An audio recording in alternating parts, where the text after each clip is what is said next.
All right. Shambler and Neblime, you homies are moving on to the semifinals. Well, Shambler's been here already. Shambler as the top seed. You can choose to either ban 2 maps or pick the starter and ban 1 map. Which do you choose? Although for your sake, I'll go ahead and roll a random number generator and tell you how close you were. Hey, it was 72 this time, so you probably would have won. Okay, Shambler chooses to ban 1 map and pick the starter. That means, Neblime, you are going to ban 1 map. I can only imagine what map Neblime is going to ban.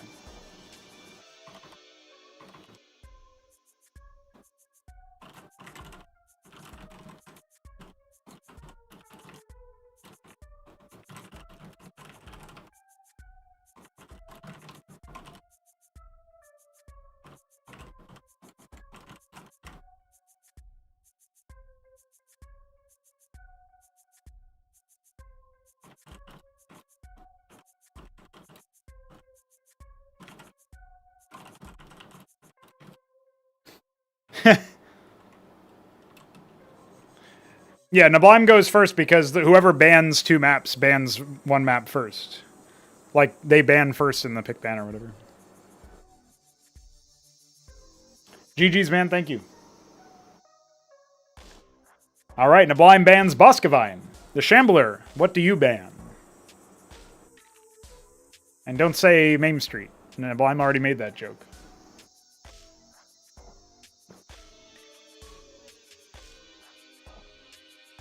Oh yeah, sure. Let me move this to here. I mean, it is pinned for this reason, but I guess some people don't want to check that for some reason.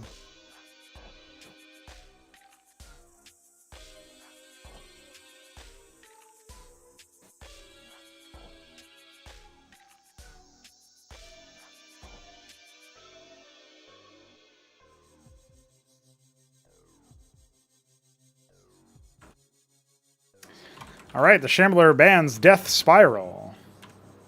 Neblime, what do you ban?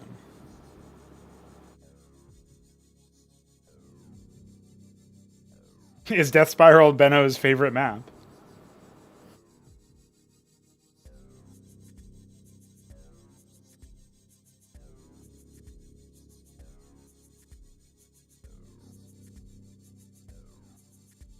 At least one of the things that we did get to see in that quarterfinals matchup was Neblime doing something in the early game for a change. So, you know, he's like practicing that sort of style at the very least.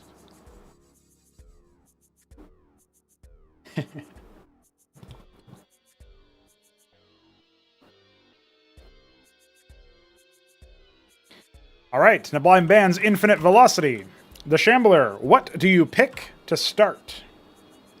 Our remaining maps are, for those keeping track, Equilibrium, Nightfall, Nitro Valley, Otherworld, and Repulsion. And it is indeed the same pool as the last set.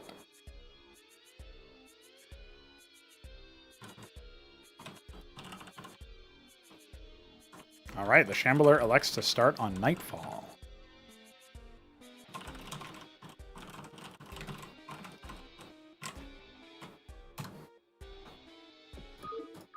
I like it. I like the cut of Shambler's jib today. We get some good manner trash talk. I mean, I'm fine if it's not good manner, but also you probably don't want to sow legitimate rivalries between players. So we're gonna have some Zerg versus Zerg for today. It's gonna be the second semifinal here. First semifinal yet to be played. It's going to be between Mystery Meat and 3Crow because BW did have to forfeit his spot. He'll still take the season point for winning in the playoffs, and 3Crow has the opportunity to choose to play. Otherwise, if he also forfeits, then Mystery Meat just goes to the grand finals rather unceremoniously. All right. Ready, check for our first match. And of course, players, please leave the stream if you are still watching.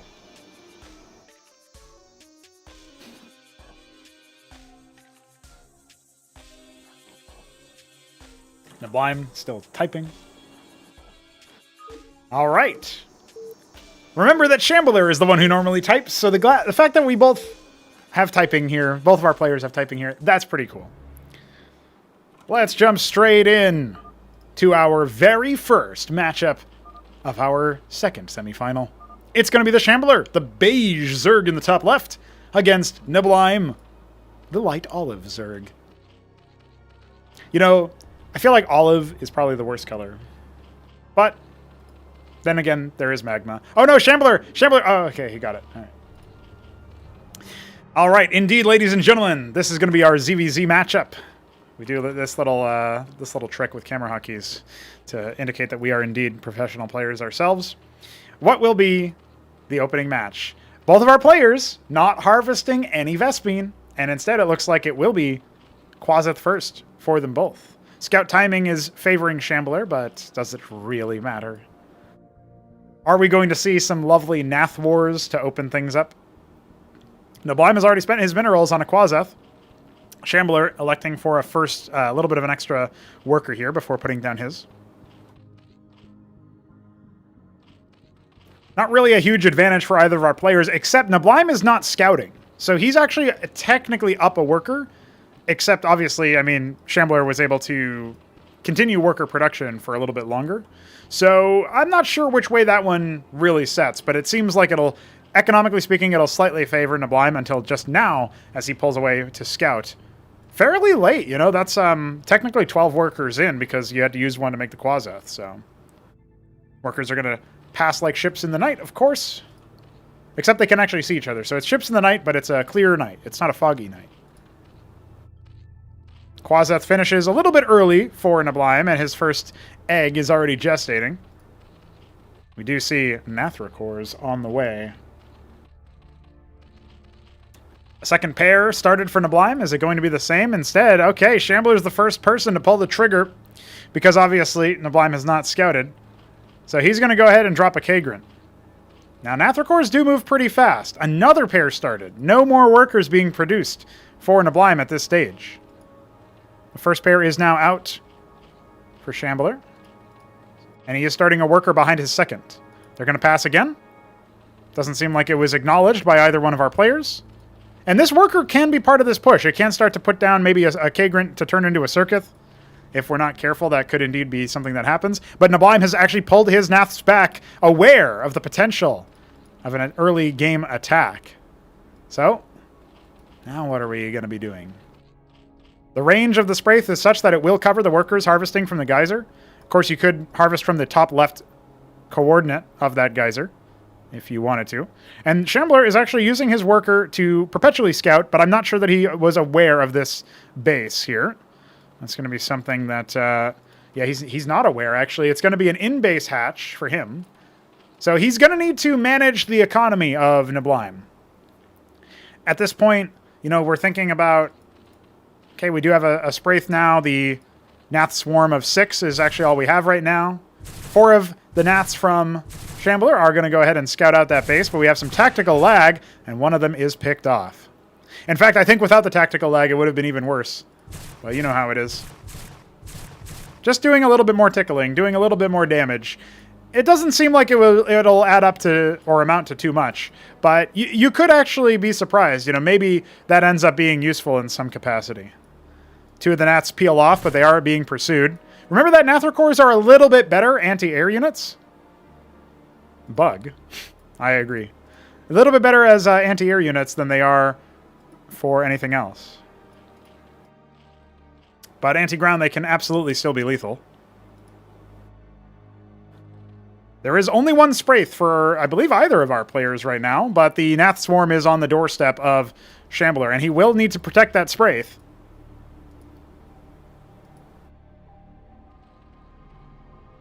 Advantage by 3 Naths? No, only 1 for now. And an expansion attempt is going to go down here for Shambler, but his worker is instantly cut down to size. Hard to tell for both of our Zerg players how many Nats each other have, but we see that it's 8 to the 12 right now of Shambler. This is like what if Scourge didn't blow up when they die, right? It's kind of the same idea. But we do have some Quasis starting, so that is going to make Neblime's units, you know, determine what do they actually want to target? What do they actually want to focus on? And behind this, he has erected some defenses, building some of his own Quasis, and starting to add more workers. The only way that this base contributes positively to Neblime's economy right now is actually just whether or not he harvests the gas, because you can get equivalent mineral saturation if you're Shambler with the same number of workers. But he is starting an expansion of his own. He still has a worker burrowed over here. He'll see the Kagra. He'll know that the base is up. And yeah, right now there is no additional gas being harvested. It's just minerals. We have a pretty healthy number of quasis. Looks like one Nath from either team going down there. Or maybe just the one. It's hard to tell from the corpses. Don't currently have team color on them, but definitely military advantage here for Shambler by a considerable margin, and he should know that. He should have that instinct in him that Neblime is going to be going for something a little bit more on the defensive side. And forcing now Neblime to spend a lot of his early workers now. He's had to buy 5 static defense structures total as he gets a Hydrith. And I think, yeah, he might not have been aware that that just happened. He might be like, what? Why did my units attack? Well, the attack is fomenting over here. The rallies are not in, so Shambler is not going to have reinforcements automatically be coming to his opponent's front gate. And yeah, if he can set up here, if he can thin the herd of, particularly if he can pick off these 2 quasis and then maybe try to force down some of these circuits, that's something that he can absolutely do. But at the same time, if he wants to aggressively attack, his worker scout is going to get picked off there. If he wants to aggressively posture over here, he might be able to, you know, commit to the front gate, force the Nats to then answer over there, and then maybe send his own Nats into the mineral line, pick off this Spraith, and instantly start littering the ground with worker corpses. Right now just on a bit of a patrol route as he focuses his macro, gets his units set up there. Now these units are on just an attack move a little bit further into territory, maybe like a forward posture in case the Nats of Neblime end up getting in that direction. Starting his own static defense, does have a couple quasis hanging around, but it's not going to be enough to stop the early aggression. Now, he should have noticed that actually Neblime doesn't seem to have too many static, you know, he doesn't have any Nats anywhere, really. His Nats are not really anywhere to be found. And he was just about to see on the collision course there whether or not there was going to be some Nats. But now at this point he knows, okay, I can pull the trigger. I can go for this fight if I decide to. He's not pulling his Nats back. He will be sicking onto the enemy. And I don't see any Izira cores. So actually it's going to be really, really difficult for Neblime to be able to do too much here. The first Spraith does go down. He even goes for the total kill there. And then focuses down the next one. There's only, what, 6 Hydras, but some of them are not even coming. More Nats on the way. This Hydra force can absolutely be leveled. And back at home, are there more units being made? It seems like it's more Nats all the way. And the Hydras, yeah, they're being dumped on. There's only one Izira core. It can absolutely be focused down here. A little bit of poor micro coming out from the Shambler. He left this Hydra on one hit, trying to get some worker kills, but the Nats in his base are still quite threatening. He's starting to add some more. They're focusing down the Hatcherosk, so that's going to give them a couple of extra hits. And yeah, back at home, there is no more military left here for Neblime. But only 5 Nats. So I think at this stage, if Neblime can stabilize, he is inarguably ahead. His Hatcherosk is still mining. He's still getting some value. He's not yet harvested gas, so it's kind of equivalent. It's kind of a coin toss, or you know, it washes away. But obviously, it's not being super, super good for the Shambler either way. Like, he's definitely not getting the value that he wanted out of that counterattack. He did end up losing his Hatcherosk. He hasn't rebuilt it yet, and a lot of his workers are sitting idle.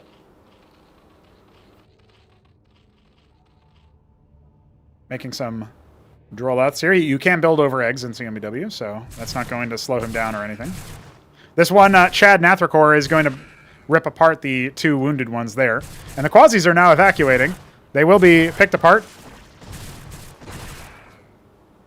Now, that was already done at the beginning of the match, so unfortunately for Shambler, that is not going to help him. He is being tactical lagged. Yeah, adding yet another Hatcherosk. That'll go up to 4. That does outstrip the production capabilities of Neblime, who's only now getting his 3rd Hatcherosk, but he obviously has more economy, so that might be the deciding factor. Still not harvesting gas, and at this point we are starting to see the mineral advantage for Neblime start to stack up, right? He does have more mineral income. It's just a question of, can you even spend that money as fast as Shambler's going to be able to?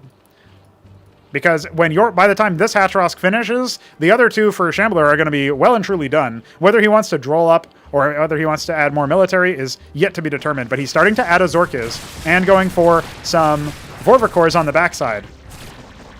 His Quasilisks are being focused down by some Zeths. The Nats are going to go ahead and try to pick apart the Izira cores. Only one of them is going to remain after this fight. And the Vorvs are going to come down to surround and deal with the Hydras. So this will be held.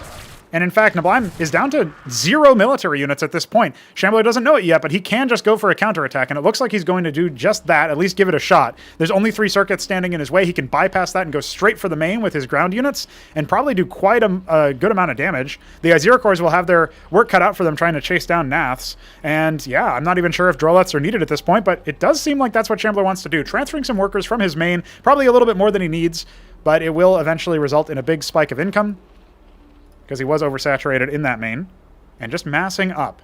The calm before the storm. A secret base, not yet spotted by that Quasilisk. Probably not going to be spotted. And a Skittercore moving across the map. It will eventually spot the Zorkis. That's going to give him some idea of what's going on, and right now, Shambler is allowing neblime to build up more military. These 8 Naths can break down that Spraith. Shambler doesn't look like he wants to do it just yet. He's going to confirm that there is more military back at home. The Skittercore is just about done, moving over across the map, and it will spot some of the military units being made here. What Shambler was doing with that scout was seeing if it was going to be air units or what, because if it was air, he needed to, optimize his army a little bit differently. He sees that it's mostly ground. He can go for, as he's doing right now, Gorgacores, or he can go for Lakizilisks. Clicking on the eggs, just frantically trying to figure out exactly what Shambler is going up for. And it's just going to be Spraiths all around. He's not concerned about a ground-based move-out. Perhaps because he has those Gorgacores and some Vorvs. Will he add some circuits? That's the question. He's just going to continue saturating. He has stretched ahead in the worker count, but this base is done. That's adding and equalizing the larva production, as well as obviously providing a little bit more for neblime. But for the longest time, neblime has been harvesting and limited amounts of gas, right? He has ignored the gas in his natural. He does have partial saturation here, doesn't have the ridge fully saturated in his main. That does add up over time, and he's starting to harvest minerals more so than gas right now. Seemingly, that is his focus. But Shambler, on the other hand, is banking a large amount of gas. If he continues to build mostly Quaseth units, chasing down the Skittercore, revealing the position of the ground army, just figuring out where neblime's army is going to be. This next fight does need to be held, and he doesn't really have any anti-surface defense, but look at this. The army was busy trying to anticipate where the Gorgacores were going, and that's going to allow some pretty good damage to be dealt to them before they all group up. Here come the Gorgs, trying to be focused down onto all of the Hydras. They're getting a lot of splash damage dealt. At the same time, we see some of those engaging the air units that do still exist, the Skittercores and the Nathracores, trying to bring down the big dogs and the Gorgs. And that will eventually result in a decisive victory for neblime, but there's still plenty of military to chew through, and obviously the air units that you do have are not going to be able to get anything done besides maybe harassing this outlying Hacharosk. More Quasilisks being made. Needs a little bit more of a variety, but specifically avoiding spending gas, because he now has enough to go for tier 2, and we see him drop it right now. The Iris is up. That's going to be a ticking time bomb, because we don't see anywhere near the amount of requisite gas. I think neblime wants to try to finish him in tier 1 right now, but he's not even aware that tier 2 is started yet. He should be thinking about it because he's only seeing Quasis be made. And yes, there you go. He gets the scout off, and he should have seen that's a structure that looks suspiciously sized for an Iral. Looks like some units desperately trying to chase some Quasis, or some Nats rather. Being issued a bit of an awkward movement command there. Some Vorvs are being hatched here, but it's going to be a while before they're done. And again, there is not really any anti-surface here.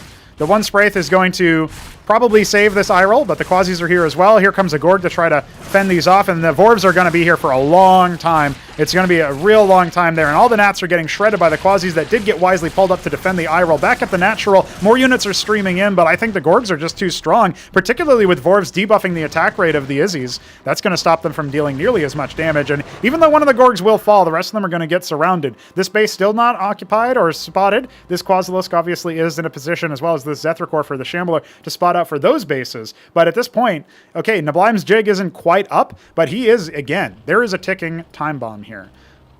Tier 2 is complete. We don't have a Hydrith coming. We don't have any other structure coming just yet, but Shambler can absolutely do it. Still staying on the 2 bases. Gas only now starting to be mined.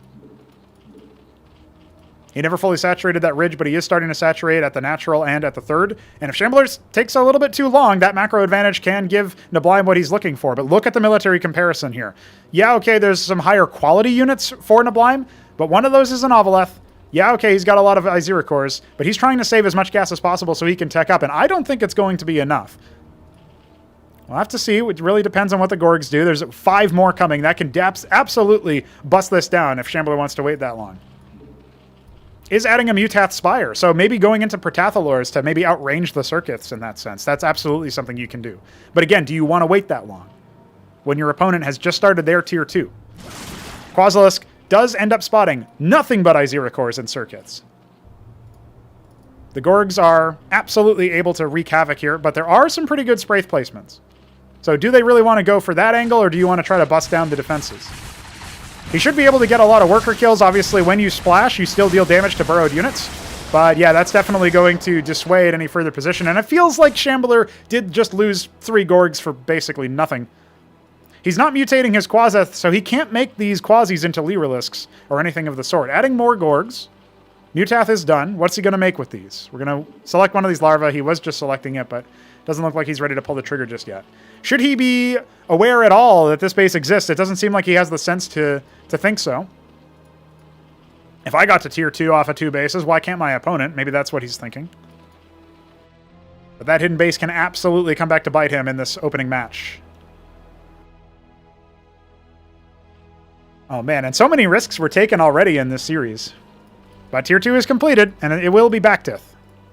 I think Shambler should realize at this point, oh hey, we must have had a drop. Yeah, the Ovaleth just, walked in there. Some mutas are over here. They can try to help, but yeah, that's a pretty cheeky way to try to get some worker kills. Still very much behind, but obviously has more efficiency since he has, a third base. And that doesn't seem to be coming anytime soon. Gorgs and some Quasis are going to try to clean this up, and they'll be fairly successful. A big engagement over here, as a lot of the army that Neblime did have is going to get chewed up here by the Gorgs and the Quasis. We saw some mutas hatch earlier. I don't think that this particular army comp is going to be too useful against them. And yeah, at this point, Neblime wisely backs off. There are 4 Spraiths over here, and well, actually 3 in a Speartith. So you're going to need a decent amount of Mutagorg to break that, but I'm still really suspicious. It really depends on how many mutas were even made. A flock of 8. A third base on the way. And hey, these mutas could be on a collision course for this base. Yeah, it looks like he found the Scorchrith, and this Speartith is going to finish, but you can kill that with 8 mutas. In fact, everything is going to be set onto that base. And how is Neblime going to respond? He's going for Vithrils because I think he spotted the mutas earlier. Anticipated them. Maybe just wants them for the Gorgs. But yeah, at this point, you're absolutely pretty boned here. I mean, you're going to walk into this big army, and as long as Shambler anticipates it, yeah, he should be able to come over here and just chew through a lot of these workers. Unfortunately, some of his units weren't on an initial attack move, so it took them a while, and I think a good number of them are going to escape, but at least half of them just went down.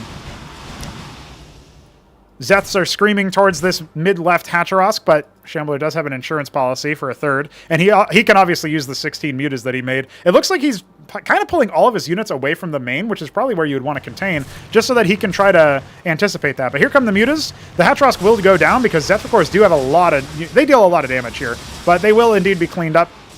One of them does get burrowed, so it will be able to maybe interrupt stuff later on if he doesn't have any defenses or, idle military units in that area. Looking for tech. It's really just the Backtith so far. Nothing else of note just yet. Hasn't upgraded his Quasith. We don't have that over here either. Adding yet another Hatcherosk for more production. No Larvosks on the way for Shambler. Instead, that's a Neblime specialty right now.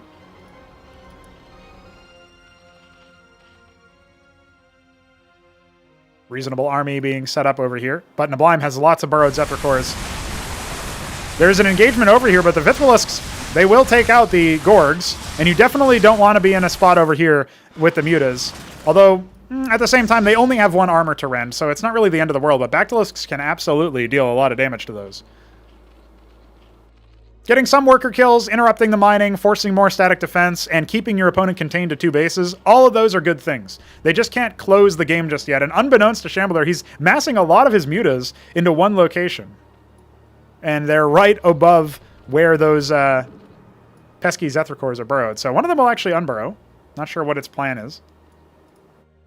This Droleth is going to get tickled. Does get focused down before it can finish the burrow animation. More static defense is being set up at the 3rd, which is now starting to harvest correctly. There was a lot of workers that were idle. But we do have actually an oversaturation on gas, but that's fine. Better than an undersaturation. That's what I said in the first series. Yeah, this Zethra Core is getting a decent amount of information that there's probably more mutas over in that direction. For Vits, we only have 4. The bigger threat is absolutely the Bactylisks. At this point, you're not really too interested in rending armor. I mean, if there's 31 mutas, you need Splash. You need Sicrilisks from the Mutath, or maybe... Yeah, I mean, that's the first thing that comes to mind anyway. Oh, no! This is clearly a mistake. Neblime has made a Nidus and then put it in the wrong location.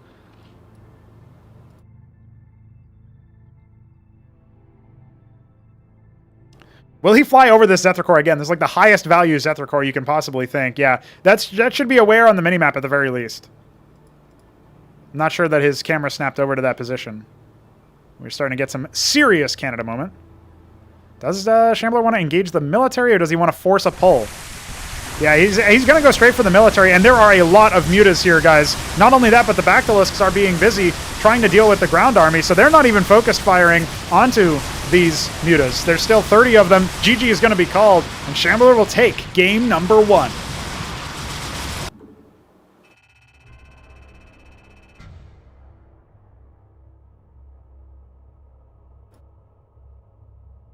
I didn't know who to call this in favor of, but Shambler just demonstrated he can compete on a macro level.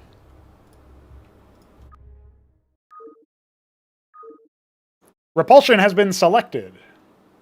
This will be where Neblime looks to get on the board himself. And boys, I think it can happen.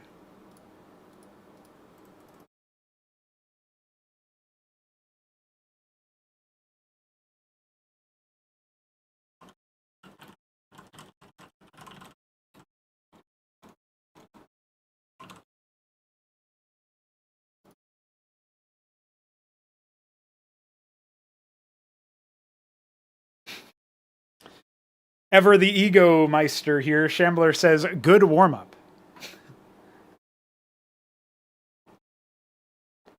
Well played to the Shambler. Well played to Neblime as well, with some interesting risk-taking.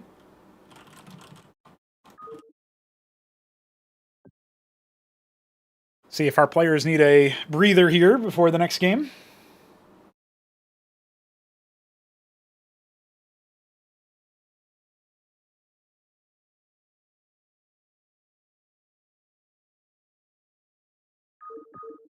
And let's get it on.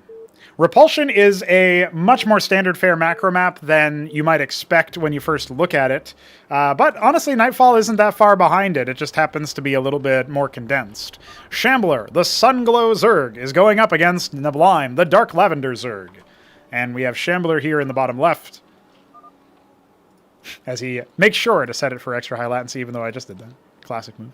Maybe he was actually signaling for Neblime to do it too, to get the trifecta. Either way, Neblime is obviously in the top right of Repulsion. So Heltrix started off in the top right earlier. Neblime is now in Heltrix's old position. And you know, Repulsion was also the second map of the last series. So in many ways, Neblime being down 1-0 is in Heltrix's old position, in terms of the series and in terms of the map location. It's going to be a Quaseth opener for both of our players once more, with Shambler scouting earlier once again. Will it go the same way? It feels so trepidatious when you're both going Nathrakor. You know, one of you guys has to get a Spraith, the other one has to get a Spraith, and like, where do you position your units as a result of it? But so far, it doesn't seem too disastrous. Just getting my camera hockey set up here as Neblime is going to go ahead and drop his scout. The Quaseth pools are in relatively good positions. I would say Neblime's is earlier once again, and maybe a little bit less defensible. If it ends up getting... It looks like you can surround this one a little bit easier, but at the end of the day, it's probably not a huge difference.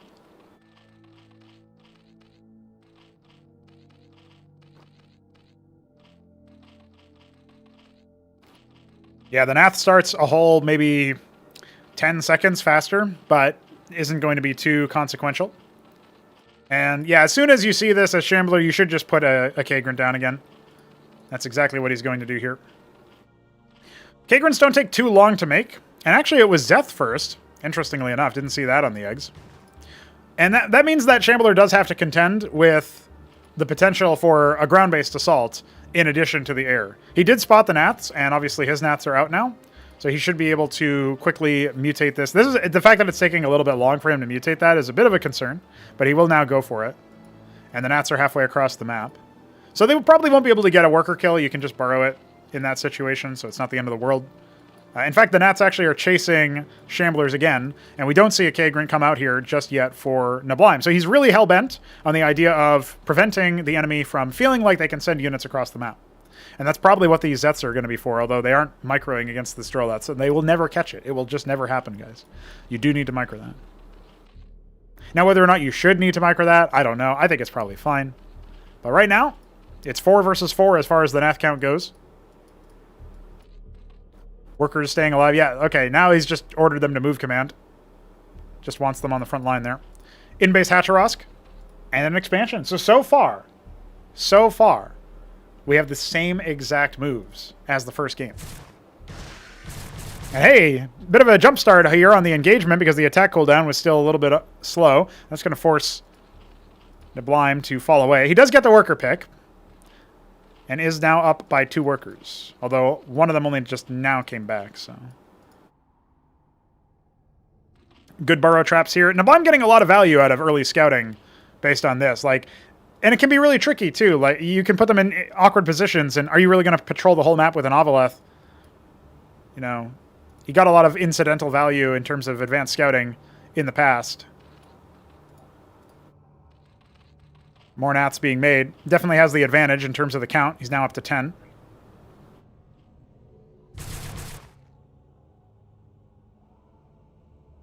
Zoning away Shambler's early forces.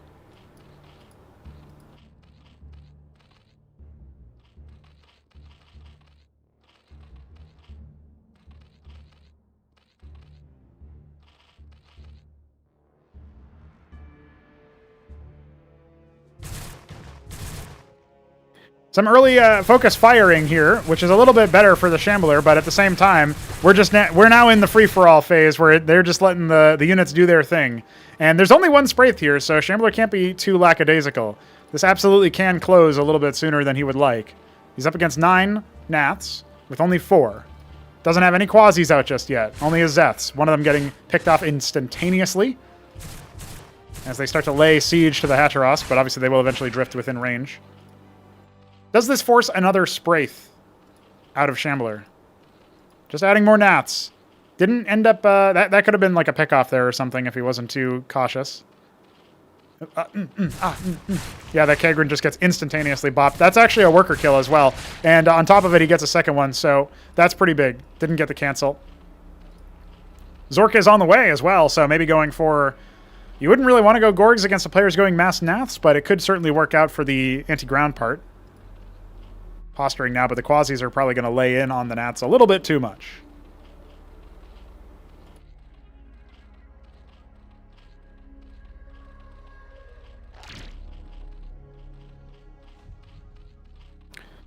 Gnats are still going to continue to posture. And again, Shambler's behind a base. But once again, Neblime is not actually taking any gas. So, as of right now, he's still up by a considerable amount of workers. I think Shambler is absolutely not favored in this current situation, but that doesn't mean that he can't come back into the game at any point. We are starting to see Gorgacores being purchased. At least one of them. Another engagement comes in. The Quasis are being chipped away at from the side. Reminiscent almost of Muta versus Bio in classic StarCraft. Got to be a little bit cognizant of that, you know. Bring your units in a little bit more. And the second Spraith was forced, as well as a third on the way, it looks like. Now Shambler will look to draw up a little bit more. And what he wants out of this situation is definitely a little bit more map vision. Maybe he can send just 1 or 2 Gnats like off to the side just to see what his opponent is really doing. If he spots the Gorgacores coming out, that can absolutely help him. At least he'll be aware that they exist. But right now he's definitely insulated against any airborne attack, so not really the end of the world.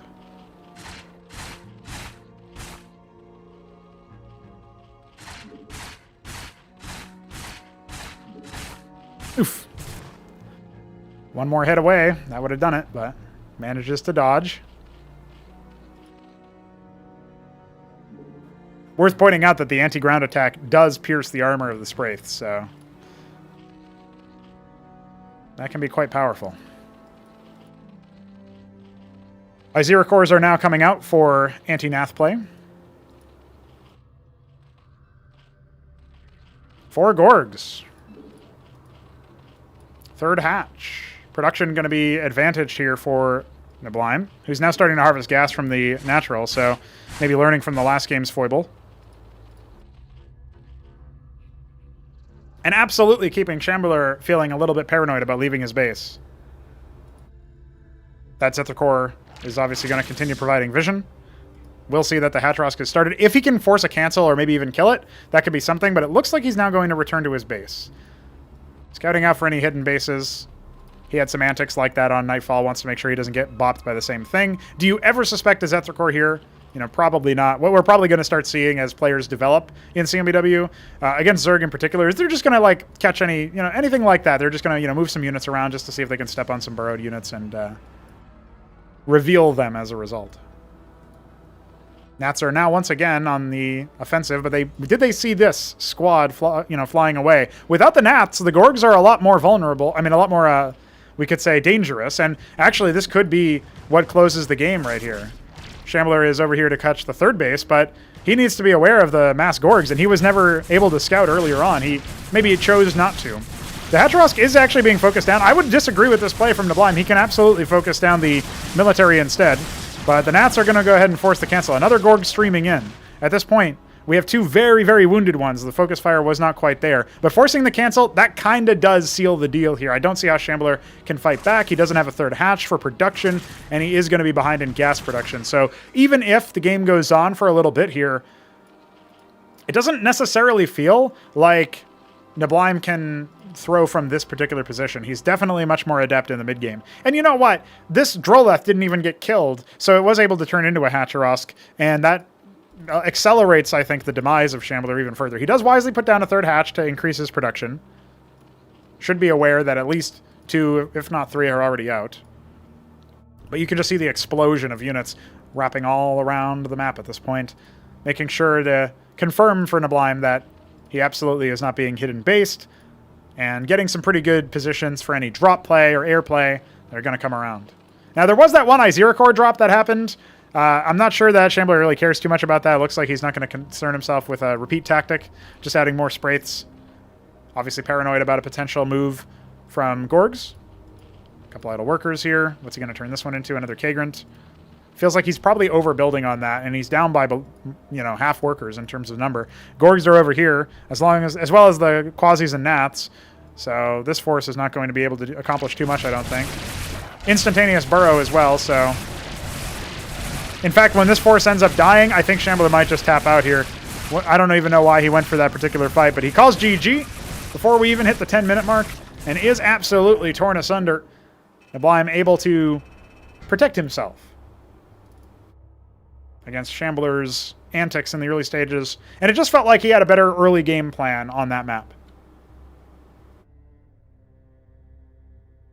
What's up, Mist and Veek? And yes, I agree, I should change the title.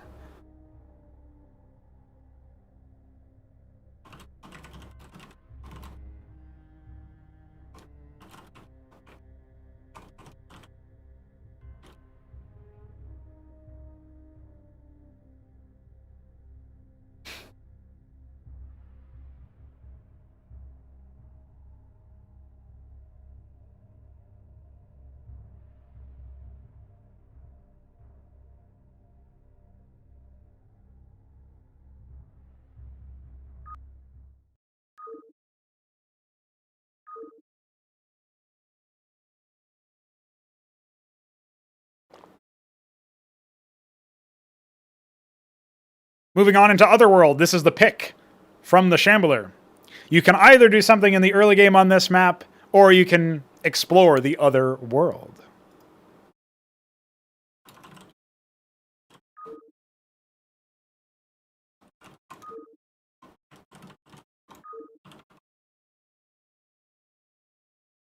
We'll see whether or not we have a repeat of the last enormous match that was played between these two players on Otherworld. We did go for, I think, a 50-minute match or something to that effect. At least that's how long the video was. Shambler will be the Sunglow Zerg once again. Repeat colors from last time. Obviously, the number of colors that you can get has been condensed in 1v1 in general, so that you always have like contrasting colors. Although it doesn't actually work all the time, because sometimes you'll get like different shades of blue or whatever, which is a bit confusing. But generally speaking, it's a little bit more true to form most of the time. And we'll improve on it later on. But anyway, Neblime is in the bottom right as the Dark Lavender Zerg. And our series is tied up 1-1. Shambler, the Sunglow Zerg in the top right. Are you all ready for another amazing match? Oh my god, Veek subscribed to me, and I didn't set up a sound alert for it, so it just deafened the whole stream and me. Thanks, buddy. Appreciate the money. Bring back freedom color. Yeah. And now, he gets to honk. They're called different names here, but obviously you guys know. You guys know the emoji by now. If you're in the Discord server, you guys know about it. All right, looks like it's yet again a Quazeth opener. This is 3 matches in a row we see the same thing, and 3 matches in a row we see the Quazeth being slightly ahead by maybe 1 drone or so, 1 Droleth, for Neblime. So having the more optimized build seems to be his forte here. Shambler's just going to go right away from that. And should be starting a Spraith in his base, but maybe he has a different idea in mind. It's going to be Nats first, of course. And uses that last larva for another worker. Interesting. So now he doesn't have a larva to use on anything else.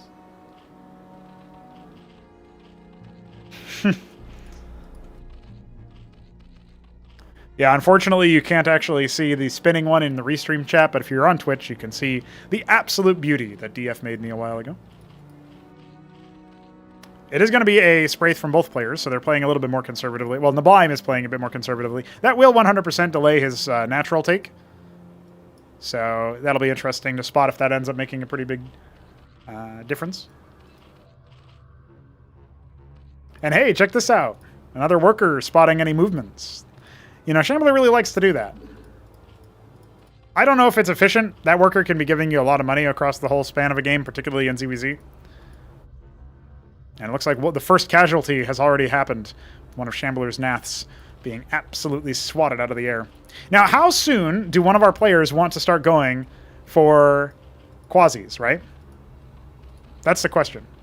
At what point do you transition into something more reliable and potentially able to deal damage from afar? It looks like Shambler might be going for a Hydrith here. No, he's actually going to go for an in-base hatch. Okay. And, you know, wouldn't you know it... Oh, I thought this was going to be a Hatterosk. Maybe it will be. We'll see. Spraith is going to zone them away, spots out that hatch. We're going to select that Droleth in case it turns into a Hatterosk, which I believe it is just about right now. There you go. That is going to mean that Neblime, he's going to be once again ahead from a macro standpoint if he can keep his opponent on the other side of the map.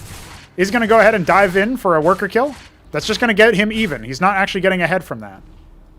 So far, anyway. Well, actually, that's not technically true because one of Shambler's workers is here on the ramp, so... That is technically getting him even, believe it or not. Leaving behind his wounded one just to use the healthy ones to poke inward. Now, Shambler does have more Naths, but only just.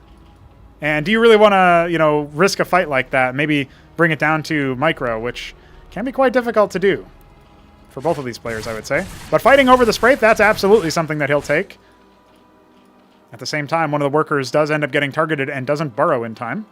So it will be focused down. But the Hatterosk does finish first.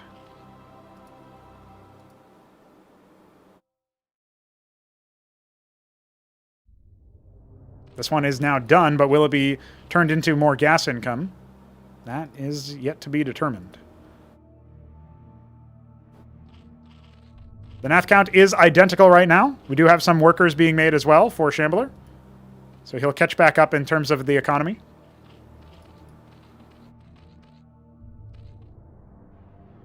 This worker, whether or not it expects another base, I'm not 100% sure. But you can even see here that the first thing that Neblime is doing is adding more static defense, fearing a counterattack. But neither of our players can really comfortably leave the base at this point. Hey, thanks, Solstice, for the follow. It's one of those things that you do have to be somewhat aware of because, you know, in this particular opening match, yes, okay, the first, that particular fight goes the way of Neblime, but if either of you leave your base and you don't have any, adequate defenses versus the swarm that we're seeing develop, yeah, this is probably the most Nath opened game so far. The other ones we saw transitions into Quasis a lot faster. And I think both of our players might be a little bit surprised that they're going for mirror matchups every single time. Like, they must be thinking, when does he break? When does he go for something else? And you can see here the Droleth is going to see the Kagra. That will confirm that there is yet another base. He's not going to spot that there's nothing harvesting the Geyser. So that could be a trigger for him to maybe just play a little bit more conservatively, because if he's aware of how the resource mechanics work, right, you're not getting value from this base from minerals in the same way.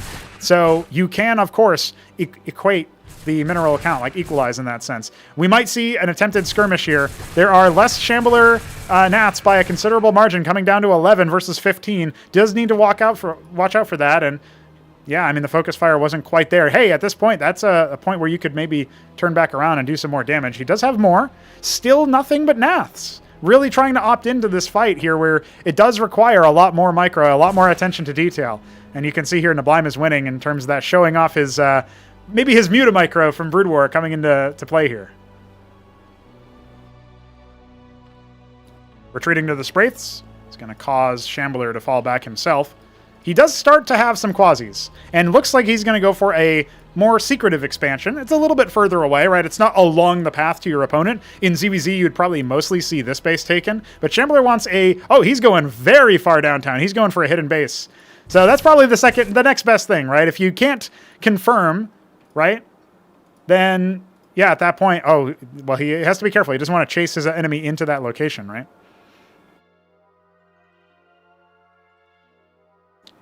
And he's dangerously close to doing that right now. And obviously has some idle workers back at home. But, forcing your opponent into the other world, right, the other side of the map, that is actually potentially useful. Oh, boy. Gets the first shot off. One of them is chasing. It will be obviously focused down very quickly.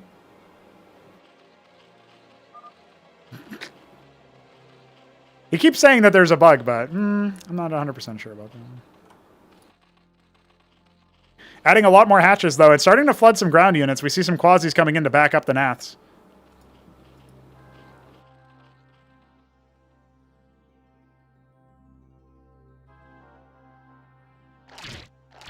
Well, they do get Doven upon, and some of the Nats are not actually responding, so this is a Shambler favored fight. Absolutely 100%. Oh, one of his Nats is not following the rest of the orders there. The magic box getting the better of him, but he's still actually ahead in terms of the fight. He has more Nats than his opponent. The Quasis are busy elsewhere. There's some reinforcements over here that can probably deal with them, and really he just needs to respond to the threat posed by Neblime's Nats, which are far less in number and even split at this point. You can see here absolutely getting the better of Neblime is the Shambler's units, but some of his Nats are idling over here, and now the Quasis do have to fall back. There's 6 of them. Some of them are bruised, but there are way more Nats now. 23, in fact. So he will go ahead and dive bomb on the Quasis. They don't move quite so fast, and some of the Nats even getting picked off on the way out. This is starting to look a little bit more dire for Neblime. Obviously, he does have more Hatcherosk, so he can build more units, but it's a question of does he have enough money for it? And now the burrow to avoid pain strategy is taking full effect. Some of the Droleths here are getting a little bit confused. This Hatcherosk is complete, but will it be spotted? Eventually, you'd have to think so with how Neblime scouts. Back at home, we just have more static defense being set up. The rally point over here with the double Spraith. In case Shambler goes for the main, there's going to be 4 waiting for him. And remember, both of our players opted into this. They could have gone for a different opener if they wanted to, but they elected not to for whatever reason. Now I'm going to go ahead and take the micro base on the inside. There's a Zeth scouting that away.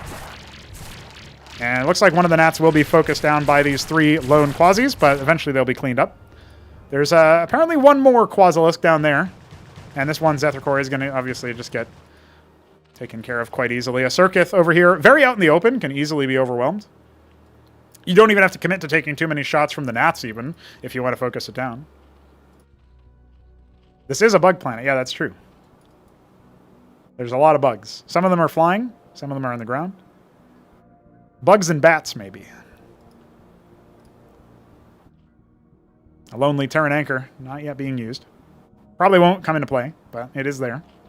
And now we're going to start to see whether or not there's enough static defense here to hold off Shambler's Nath count. He has 32 Naths, boys. He's just going to go straight for the Quaseth. Now, that's an interesting move, but obviously it's only going to delay him for a short amount of time. Does he stick around or does he fall back? Obviously, the Quasilisks are now starting to stream in. They don't have support from the Naths, who did fall back, so this army is probably going to get managed, and that will buy enough time for the Naths to come home. But listen, man, there's been a lot of macro cycles in between. I think that Hatrosk is at the very least going to die, but there is still this base over here, which has slowly been providing some gas. It's not been the most adequately used. So he's going to have to concede the macro hatch, which is really mostly painful from a standpoint of production. It wasn't providing too many resources. The 30 Naths versus 22, you'd obviously favor Shambler for that, but the Quasi count is pretty high, and some of these units are even being occupied in the meantime. Some move-commanded Quasis, at the very least occupying the Quasis for Neblime so that he can't help his own Nathracors, and now the dive bomb occurs with only a couple of Naths left. I'm 100% sure those will go down. And yeah, I guess the forces are going to go ahead and equalize. 8 Quasis being sent off to the wilderness there. Not really being used yet. But the worker count advantage for Neblime means that he can just continue pumping units in. They've done a handshake. They've said, let's do a Quaseth Wars. Let's just keep it going. Let's not bother with other units.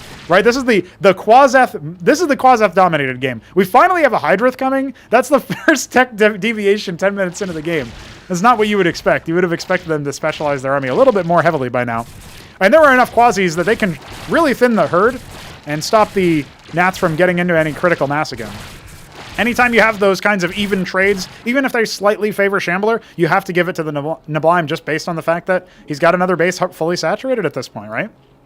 At least double saturated, so absolutely taking advantage of that first, expansion. This is starting to come online for Shambler, but he's still behind by, I would say, at least 6 or 7 effective workers, if not more. Adding a third hatch, that's going to help him, but he's obviously still behind in production, and we start to see Hydras on the way. During all this time, he hasn't really been able to bank gas because he's been busy spending so much of it on Naths. Not confident in going for Quasis, which obviously do dissuade Nath play if you can play more defensively. It seems like Shambler always wanted to keep the door open in case he wanted to go for something more on the aggressive side. And these Quasilisks or these Nathracors rather, are not actually going to go anywhere, but look at this. This Nathracor is on a collision course, and if this base gets bopped, there's no static defense over there to hold. The Nats can't obviously respond, but, is that going to be enough? A Zorkish Shroud on the way, that's just going to be more gas expenditure. And unfortunately for Shambler, his base has been discovered. His jig is up. And depending on where the Nats go, I mean, that's going to dictate a lot of what happens here. And there can be a fight on 2 fronts for Neblime. He's got that macro advantage. Instantaneously transitioning the workers, not interested in even trying to save the base. Maybe this gives him the most likely hold, but it's just going to be so long before the Zorkis actually shows up there. And the Nats are starting to leave. They scout out the impending ground army. There's no Lakizilisks or anything of the sort because Zorkis is only now coming in. And the Iziracors do need to be focused down here because they are going to be dealing a lot of splash damage, a lot of multiple damage, I should say, with their multi-target. We're down to less than 1 control group, classical control group of Nats versus about 11 Hydras or so. Does have some more units coming, but is it going to be enough? At the very least, the Iziracors were dead, so you can say that much, but unfortunately a bad rally here for the Quasis does mean that they're going to instigate the fight. It might not really matter too much with the Hydras being picked apart here. The Iziracor is going to get focused down nice and early. Shambler doing his best to make the best of a bad situation, but obviously all these Nats over here, they can eventually be sent over, and his first force is cleaned up. More reinforcements are here, but look at the gas income at this point. Neblime has almost got enough for tier 2, and this is with potentially having kill pressure on his opponent. That's how effective his macro opener has been.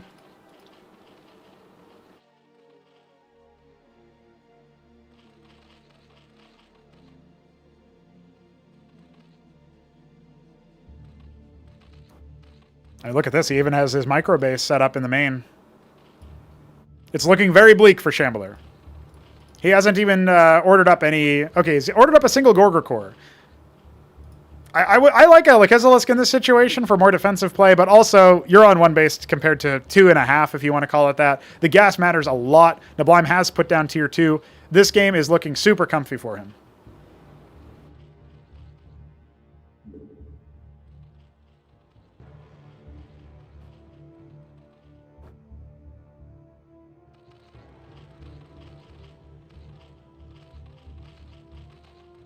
Now CVZ.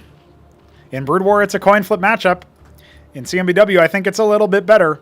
But our players did, again, agree to a handshake, taking more than 10 minutes to deviate from Quaseth play. And in that time, Shambler was not really able to gather too much information. He's going to go ahead and see what he's up against, you know, sending out some Naths just to scout out. He sees a base over here. He's going to spot, obviously, that this base has been taken. I think so, yeah. He's going to see the Kagra there. And he'll even see that a Hatrosk has been started over here. I think that might even signal him to give it up, but we'll see. Maybe he wants to go for one attack. Maybe he can try to, you know, overwhelm the Neblime before he really has a chance to get this big money machine online. It doesn't seem too likely. Obviously, Nath reveals tier 2. So Shambler knows that his only possible way to win is just to overwhelm him with non-stop all-in production, not even bother saving a cent, because he's on one base to, again, so much more. Seems to be getting ready. Does have 4 Gorgs. More on the way as well. That can help him versus the ground army, and the ground army is also out of position versus the air army, which seems to have just been used for patrol routes and such. So, hey, he's even going to give him the cliff advantage here. The Gorgs can absolutely get a good engagement on, but I'm not so sure. Okay, single file up the ramp is not where you want to be as Neblime. We even saw some Vorvikors laying out in snare. There's only one circuit, though, over here, so that can absolutely happen here, and he's going to go ahead and force a kill on this base if Neblime's not too careful. Getting some more damage, chip damage onto the Aziricors. It's no kills, but it's something. Does need to get his Quasis back over here. He needs every unit that he can possibly muster at this point. He needs to set his rallies up as well so that he's not constantly having to set them back every single time. Maybe afraid of, you know, the Naths coming in and attacking him or something, but at this point, it really is all or nothing. The Scorchwrath is mutating. It will be up pretty soon. That's going to be a pretty big death knell to these Quasilisks if he's not careful. And the engagement is happening. We have Calculisks on the way from those Naths. And if he's not able to close the gap here, if he's not able to use his Gorgs to finish the job, and he still didn't send this other big stack of military units up to join up, yeah, this is probably going to be GG. I don't even think Neblime is going to lose too much over here, thanks to the presence of Tier 2 tech. And Shambler leaves without a GG, clearly getting ready to type. Neblime has now taken 2 maps in a row. Shambler is facing elimination point from the upstart. But he does select a 4-player map. Nitro Valley.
This tournament, we do not have any random players. The only one who was random so far was Iskatumesk, and he made it all the way to the semifinals, Game 5 against the Shambler back in Ascension 3. But I don't think he's interested in playing much these days. He should be available later on for a cast, so, you know, we're eventually going to get to a point where we're looking at the first semifinal, on the first side of the brackets semifinal. We have not played that yet. BDB did have to forfeit his spot due to scheduling conflicts, so he's going to go ahead and let 3 Crow take his place. And we might have that tonight, or we might have that tomorrow before the grand final. We will see. But either way, our tournament will conclude tomorrow, it seems.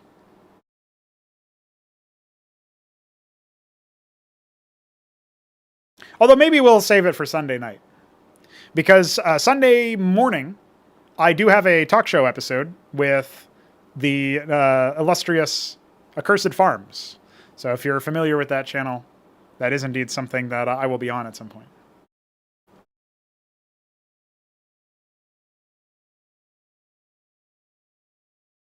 And so maybe it would make sense in the context of, you know, oh, let's go for Sunday grand finals in the evening, because then it's like, oh, by the way, later today we have the grand finals of our event or something. I can say that live on that channel or whatever. But it's not a huge deal. We'll just see how the scheduling works out. I think Mystery Meat might only be available at like midnight, which is not ideal.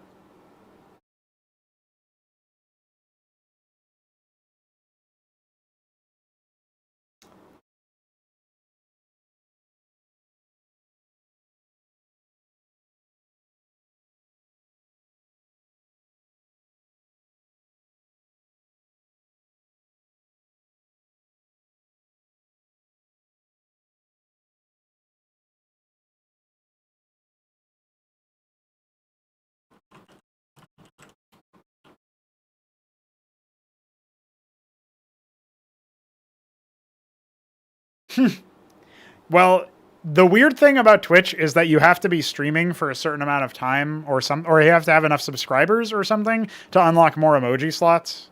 So, cuck death. I would have obviously added way more, but I can't. Literally cannot.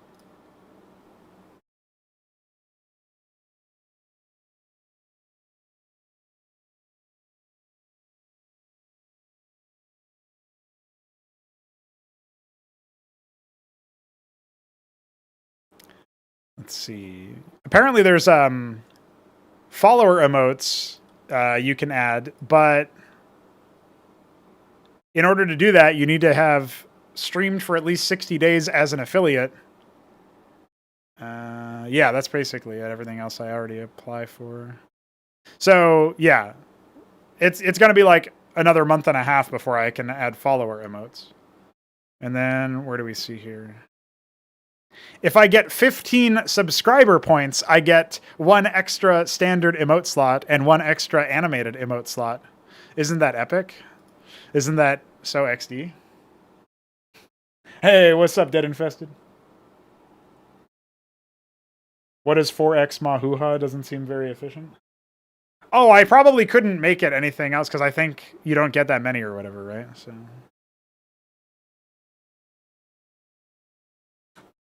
For those of us who are just joining us, welcome. This is Cosmonarchy Brood War. This is the greatest Brood War project ever made, TBH. Certainly the most ambitious one. And this is potentially the last match of our semifinals here. Our second semifinal. Neblime and the Shambler are going to be dueling, locking horns in a ZVZ on a 4-spawn map, Nitro Valley. We'll go ahead and leave the map preview up, even though the desert tile set does not play well with the palette in this game. But that's okay. You guys can still at least kind of figure out the layout. Kinda. Not really, but kinda. And yeah, corner bases spawn. So far, we've had Quaseth openers for both teams. So I'm not 100% sure where that's going to go, but we'll see. Yeah, Pronog honk, hello. Big honk for ZVZ. Actually, ZVZ and CMBW is much better than stock ZVZ, but for some reason in this tournament so far, in this match so far, we've had our players do a handshake where they ignore 2/3 of the tech tree for like the first 10 minutes of the game. At least in that last match. I was surprised to see that, so, you know. It's definitely still a matchup that can be volatile. Shambler is now ready from the restroom. We will see if Neblime is also ready from the restroom. It doesn't seem like Neblime is paying attention, so I will ping him. Oh, he is here. GLHF. Let's get on with it. This could be our last match, our last game in the semifinal. And at that point, we'll just have to wait for the homies to be available elsewhere, because we still have one more semifinal to play. The Shambler is the orange Zerg in the top right of Nitro Valley by Knight of the Realm. And Neblime is the midnight green Zerg in the bottom right-hand corner of Nitro Valley by Knight of the Realm. GLHFU2 is called. And you know, in StarCraft 2, when I would play that game, back in Wings of Liberty beta or whatever, I did used to say GLHF, somebody would say U2, and then I would say, the band? Insert laugh track here.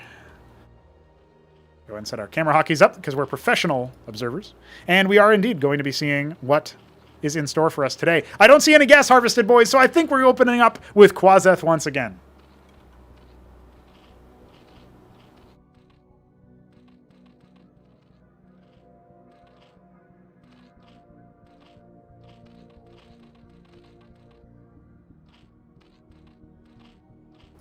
Yep, there it is. Quaseth 1. And Shambler has always consistently decided to go for a slightly later Quaseth pool, and I'm not sure that it's good for him. So he's going to go ahead and do his. He does scout correctly, right? Oh, and the timing could actually give Neblime the right scout idea. So we'll see what Neblime does, right? Because he's not gonna have seen this Droleth come in. So he should know that it's probably here based on timing. But if he scouts incorrectly the entire way through, that could give the Shambler some kind of advantage. Although at this point, I think, if I'm either of these players, I think my opponent is probably making Nathr cores again. Well, we'll find out. Gas is being harvested. Shambler doesn't even need to check that, because he already knows what his opponent is up to. So when does he want to add the Spraith? Right now he's just adding more workers. He spends his last larva before the structure is complete, so he's not going to be getting that early Nath timing. And it looks like a cross scout is going to happen, an end scout rather, is going to happen here, so Neblime will eventually catch Shambler in the act of doing the same thing that we've seen all this time before.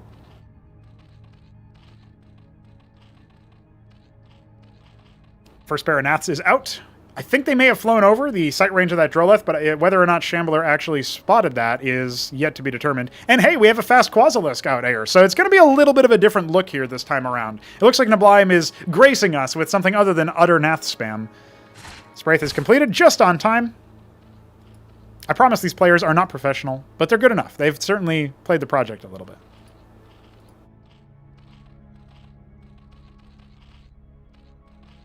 Shout out Biddy B, who, again, did have to forfeit his semifinal spot due to scheduling. It'll give 3Crow an opportunity to keep the Protoss dream alive against Mystery Meat, our very strong Terran player. The Quasilisks have made it all the way up to the ramp, but there's way more Naths here. So this seems like a little bit more of an experimental build, but here come the Naths. Okay, so we have 4v4 with support from the Quasis. What is Shambler going to do here? He could opt for Zethra cores to keep the Quasilisks at bay. We already see some worker harassment happening, but this could turn into... Ooh, the worker doesn't get killed. It should be cycled off a little bit further away from those ranged units. And it looks like... pulling the trigger to go back to base.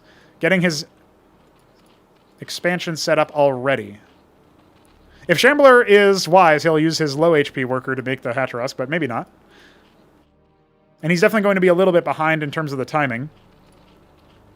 Both of our players having equivalent military counts, but you can see here that obviously Shambler has dominated the air with more Naths. Finally adding a Spraith is Neblime. He was greeting on that for a good while, but has to give up the Ghost. And he's now going to go ahead and send his Nathr cores up there towards the middle of the map. Now, what can really be done here? There was no eco damage dealt. I think these Quasilisks are just going to get completely picked off. No, they actually burrow ahead of time. You know, there is the Droleth here that could unburrow. The Wounded Quasilisk does go back into the burrow here. And hey, remember, the air was dominated here by Shambler. If he can focus fire the rest of these Naths, he can take the advantage. But it looks like it's getting the better of him. Maybe fat fingering a couple of options. Does manage to pull away without losing too much. Dead even on the military counts. Left is worker, right is military. Neblime up by 3 workers. Adding some static defense, getting his hatch set up. But I think, honestly, with the delay in mining time, this actually was relatively neutralized here. Fairly reasonable play from the Shambler to equalize. Now it's just down to which one of our Zerg players is going to deviate first.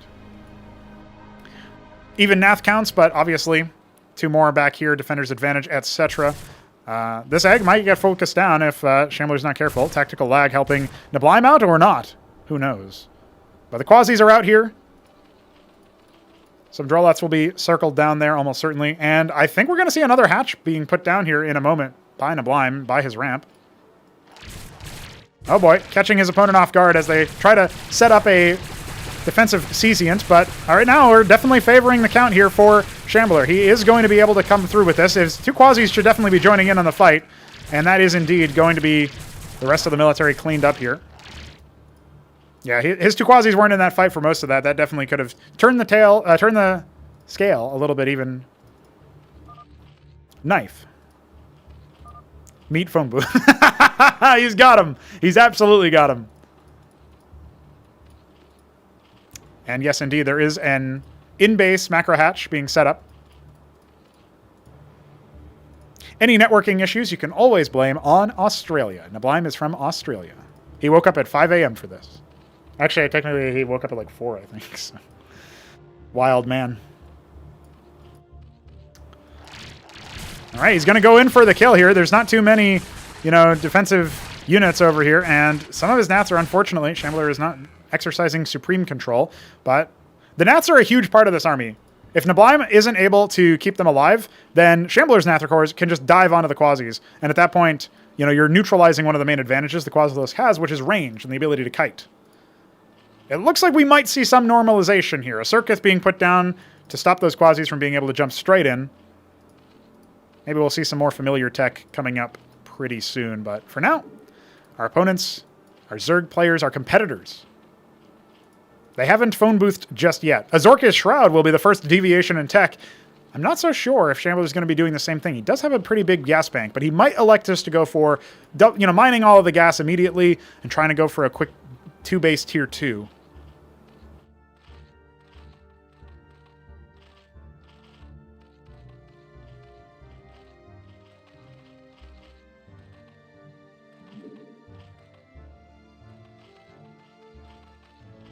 Cheeky Nathricor Scout, just going to see what Shambler is up to. And again, good map control, good vision. Neblime is pretty well informed, and that's going to increase his confidence the longer this game goes on. In-base hatch will even up the production disadvantage. That Scout does not manage to get too much. We have 15 Nats out, 13 in that group. Does Shambler want to bother trying to pressure? He might maybe force additional sprays, but he should definitely echo one of the things that Neblime just did and scout with at least one of these Nats to see what tech is coming. He'll see the Zorkis, he'll see the Hydrith. We, so far, just see more Nats, though. A Gorgakor on the way as well, so that'll be the only deviation. And yeah, again, Shambler just posturing for damage as opposed to really getting much info. I feel like him playing a little bit blind is not going to help him too much. And he did just spend a lot of gas. His bank is almost entirely used up, and it has to be Nats, right? He isn't getting any additional tech.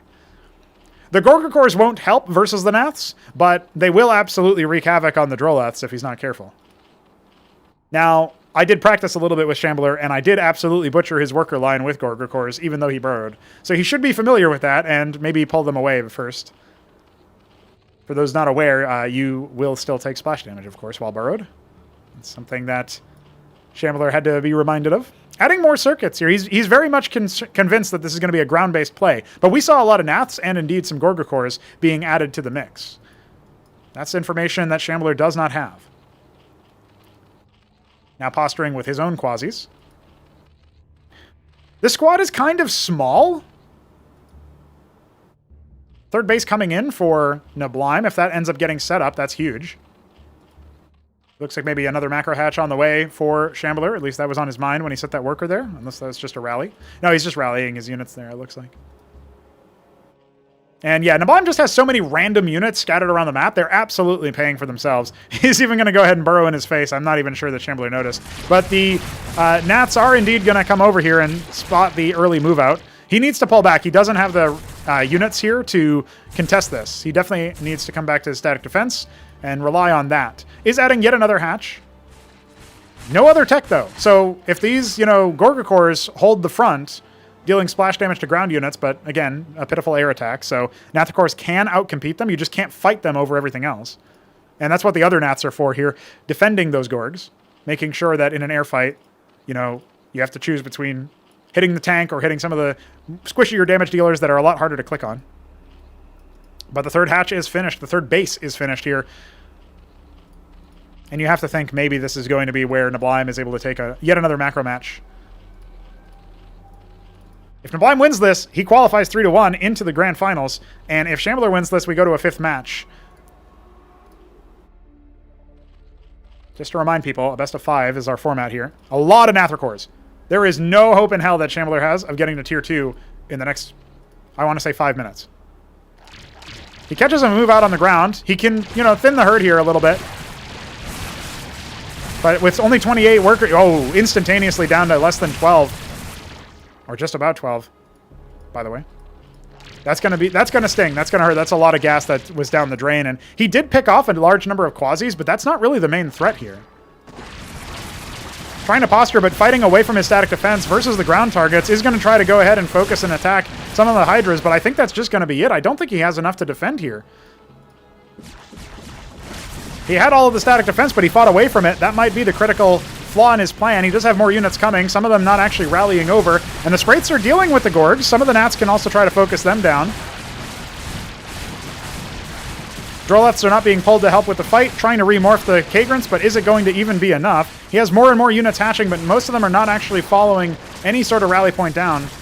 And even then, I'm not sure that it's enough. There's just so many ground units. Mixing in extra tech seems to have done it for Neblime, on top of being able to get to that macro stage a little bit faster. He's now getting up by almost, what is that? Yeah, that's at least 20 workers just about, as soon as some of these start falling. Even if Shambler somehow holds here, with all of the units rallying up from the extra hatches and the extra production, it's not going to be a pretty look. He doesn't have a base anywhere else. I look forward to the Nath nerf. And that's it. Shambler concedes the series. 2 out of 4 games does not GG. And Neblime takes it 3-1.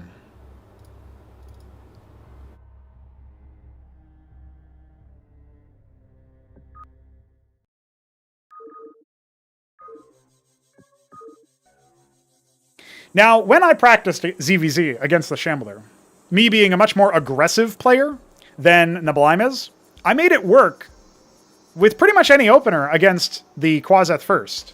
And then my macro slipped it when the matches were, taken away from me. And I feel like maybe Shambler forgot that you could successfully play a different opener. And it seems like Neblime was more than happy to do the handshake and just rely on his superior macro sense. But these subtle differences happen if you guys are a mirror matchup and you both take the same tech. That, to me, is really where this series got off, right? We had subtle differences, and the expansion on Nightfall didn't really go Neblime's way. He did suffer the opening loss, but he was able to come back. You can't even really call it a reverse sweep, right? But it was an instantaneous 3-1, 3 games in a row, back-to-back. And Shambler has some cope.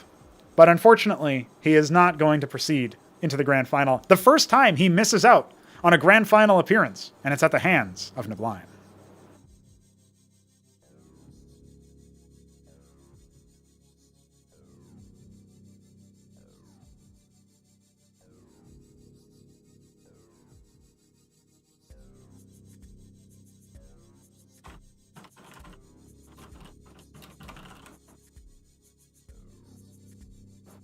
Well, boys, that was a session.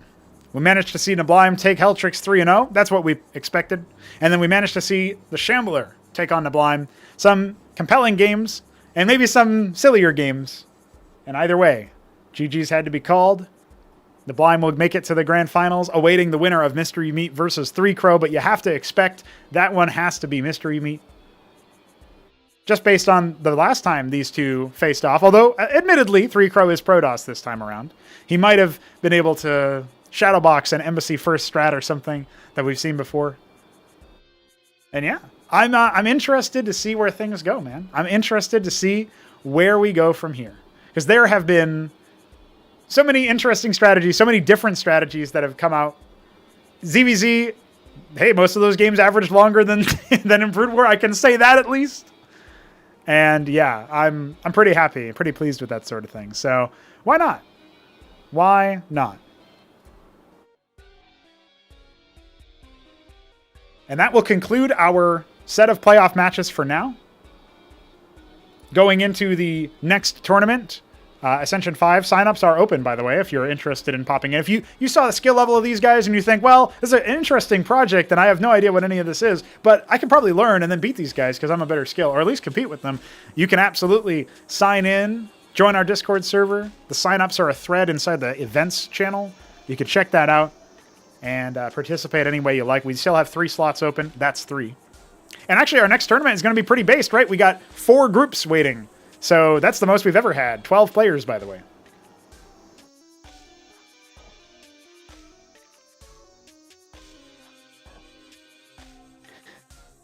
What else do we have to say? Any housekeeping on the way out? Obviously, Mess couldn't join me for this one, but I assume he'll be by for the subsequent series whenever Mist and 3Crow play. That could be later tonight, so unfortunately all I can say to you guys is stay tuned for the, subsequent matches. Keep your eyes peeled on the Discord server for information like that. And thanks to all the people who have participated thus far and have been knocked out. We had, obviously, in the group stage, it was Inozlix from Group B who was eliminated in last place. It was Benno in Group A, and it was Alexander in Group C, narrowly losing out in a barn burner of a endgame series, end of group series against Biddy B. So that was pretty epic. 3Crow did lose his series in the quarterfinals, but was able to automatically, by default, replace Biddy B because he had to sub out due to scheduling conflicts. And then, obviously, just now we had Helltrix be seen off and the Shambler as well. So thanks to you guys for playing. And Shambler's already saying, I root for Neblime to win. Well, who knows what happens, right? The two players have participated against each other. Yeah, I mean, as much as you guys have your rivalries, when the more experienced players are coming in, you do have to imagine it's going to be you guys against the world, because who knows who's going to pop in. But, we got Keen starting off in Group B of Ascension number 5. That's already planned, so that's exciting. And, yeah, I'm looking forward to the grand finals. That's, of course, we have to give 3Crow at least the lip service of, you can probably maybe take a win with some surprising strategy. So that could happen, but that's probably it for me. If anybody wants to pile in on the Twitch channel, we can see who's around to raid as we close out the stream. Hey, it looks like Blackman is on. And so is DeWalt. So, do you guys want to watch Zerg? Did you guys not see enough Zerg, or do you guys want to watch Protoss? I'll leave that up to you guys. Can we get a vote in the chat?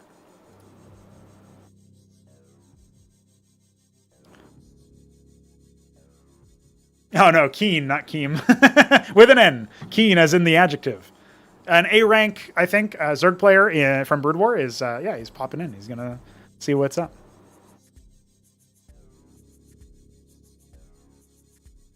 What's up, Monkey? You came in at the very end of the stream, my homie. We just concluded playoffs, and we didn't see any Protoss, so you would have been very sad, because I know you're a Protoss fan. But we did see TVZ and then ZVZ. Protoss will be making an appearance later on tonight, probably, so check that out. And I guess since you're in the chat, I might as well raid DeWalt, because he's Protoss. Let's see what's up.